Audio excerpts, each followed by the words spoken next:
नमस्कार मित्रांनो, स्वागत आहे तुमचं पुन्हा एका नवीन अशा रोमॅन्टिक लव्ह स्टोरीमध्ये. मित्रांनो, आज आपण एका शाळकरी मुलाची गोष्ट पाहणार आहोत. मी माझ्या शिक्षकाच्या पत्नीकडे आकर्षित झालो होतो. आम्ही कधी एकत्र राहू शकत नाही हे मला माहीत होतं, पण तरीही त्यांच्यासोबत वेळ घालवायला मला फार मजा आली. मात्र तिचा कार अपघातात मृत्यू झाल्यानंतर मला असं वाटू लागलं ते माझ्या आयुष्यातील सर्वात सुंदर नातं होतं.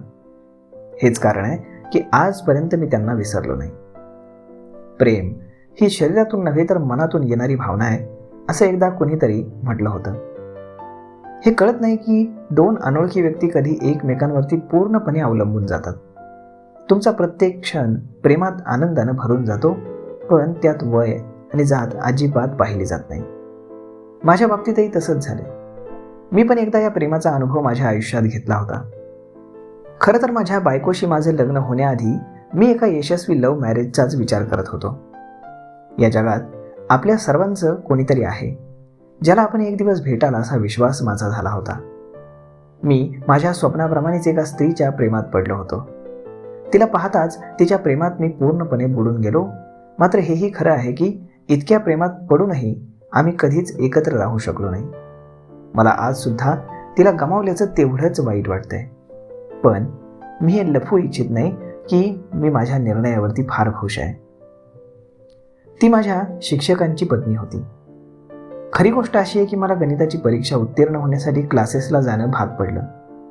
एका शिक्षकाबद्दल मी पूर्व दिल्लीतील फार ऐकलं होतं. अनेक विद्यार्थ्यांना उत्तीर्ण होण्यासाठी त्यांनी खूप मदत केली होती आणि त्यामुळेच मी उशीर न लावता त्यांच्याकडे गेलो. माझ्यातला कमकुवतपणा त्यांच्या लक्षात आला, म्हणून त्यांनी माझ्याकडे जास्त लक्ष दिलं. नक्कीच त्यांनी दिलेल्या युक्त्या माझ्यासाठी खूपच उपयुक्त ठरणार होत्या. हे देखील मी तिथे वाचनासाठी जाण्याचे एक कारण आहे. एकमेव कारण हे की त्यांच्याकडे जाण्याचे फक्त माझा अभ्यासच नव्हता, तर त्यांची पत्नी नीता हे सुद्धा होतं. नक्कीच त्यांनी दिलेल्या युक्त्या माझ्यासाठी फारच उपयुक्त ठरणाऱ्या होत्या.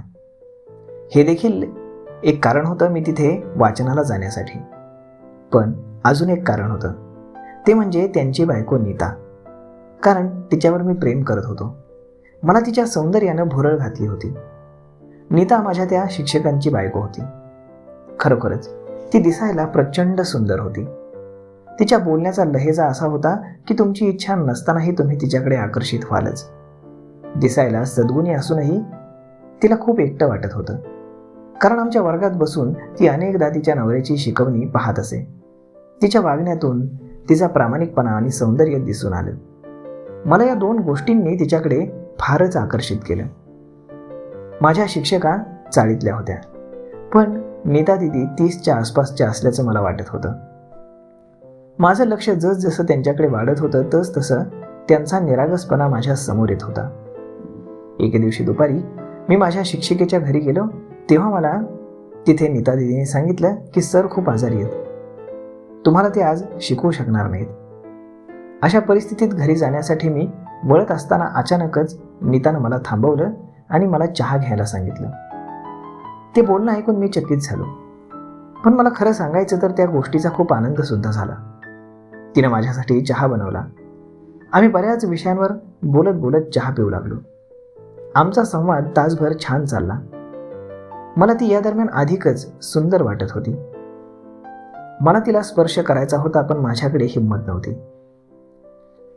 त्यानंतर मग काही दिवसांपासून माझे शिक्षक आजारी होते आणि मी नीताला भेटण्याच्या बहाण्याने जायचो आणि ती मला पाहण्यासाठी देखील उत्सुक असायची. आम्ही प्रत्येक गोष्टीवरती मनापासून बोलायचो. तिला माझ्यामध्ये एक मित्र दिसत होता असं तिनं मला सांगितलं. आम्हा दोघांमध्ये आता हळूहळू प्रणय सुरू झाला. माझ्या तिच्याबद्दलच्या भावना दिवसेंदिवस अधिकच वाढत चालल्या होत्या. मी जाणून होतो की तिचं लग्न झाले नाही, हेही कळत होतं की ती माझ्यासोबत आणि मी तिच्यासोबत कधीच राहू शकत नाही. पण मी तिच्यासोबत संपूर्ण आयुष्य घालवण्याचं स्वप्नच पाहत होतो. आमच्यातील अंतर जे आहे ते क्षणार्धात वाढलं. सरांचा क्लास लावून मला आता 8 महिने झाले. मी पहिल्यांदाच नाश्त्याच्या ताटासाठी स्वयंपाकघरात गेलो. नीता स्वयंपाकघरात आधीच काहीतरी करत होती. आम्ही एकमेकांकडे पाहिलं आणि इतके जवळ आलो होतो की तिचा श्वास देखील मला ऐकू येत होता. आम्ही लगेच खांदे उडवून बाजूला लांब राहिलो. आणि या घटनेनं मी फारच भांबावलो. पण हे देखील तितकंच खरं आहे की त्या दिवसानंतर मी नीताला कधीच पाहिलं नाही. आणि त्यानंतर एक बातमी कळाली आणि मी पूर्णपणे तुटून गेलो. मी कॉलेजमध्ये पदवीचं शिक्षण पूर्ण करताच आशीर्वाद घेण्यासाठी मी माझ्या शिक्षकांच्या घरी गेलो. एक शेवटच्या वेळी मी नीताला भेटू इच्छित होतो, पण काही शक्य झालं नाही. नक्कीच त्यांची अनुपस्थिती मला फार त्रास देत होती. पण मला जे वाटतं, जे झालं ते चांगलंच. अनेक वर्षांनी मला ही गोष्ट समजली की माझ्या शिक्षकाच्या पत्नी नीता हिचा कार अपघातात मृत्यू झाला. मी या बातमीनं फार हादरलो. तोपर्यंतचा काळ हा माझ्या आयुष्यातील सर्वात छान काळ होता. मी अजून सुद्धा तिच्याबद्दलच विचार करत असतो. मी खोटं सांगणार नाही, मात्र आता माझंही लग्न झाले. माझ्या बायकोवर माझं खूप प्रेम सुद्धा आहे. पण माझ्यासाठी नेहमीच नीता ही माझं पहिलं प्रेम होती. तर मित्रांनो, अशा पद्धतीनं हे माझं पहिलं प्रेम होतं. तुम्हाला आजचा हा व्हिडिओ कसा वाटला हे तुम्ही आम्हाला कमेंट करून नक्कीच सांगा. आणि जर आवडला असेल तर आपल्या जवळच्या मित्रमंडळींसोबत देखील हा व्हिडिओ तुम्ही शेअर करायला विसरू नका. धन्यवाद.